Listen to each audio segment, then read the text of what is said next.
In our first set of modules, we discussed some of the primary examples of what we might think of as the techniques of the architectural imagination. We discussed typology, which allows comparison of deep formal structures of architectural projects.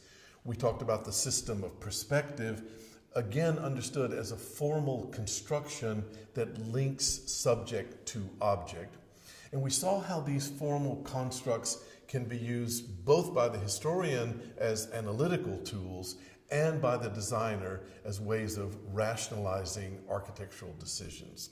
Then we discussed how these formal constructs must always be understood as arising in history, as carrying values and ways of understanding that arise in history, but they're not exhausted by those historical origins. Architecture is deeply historical, but it also exceeds its formative origins. It produces memories, but it also produces possible futures.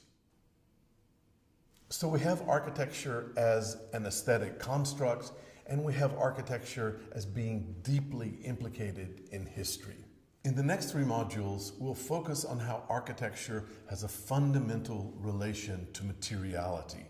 We'll look at how it uses the technical advance of materials for construction, mainly iron, steel, and glass, but also reinforced concrete.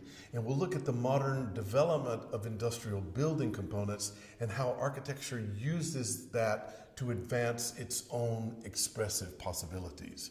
We'll discuss how technology gets mediated by the compositional and typological intentions and operations of the architectural imagination.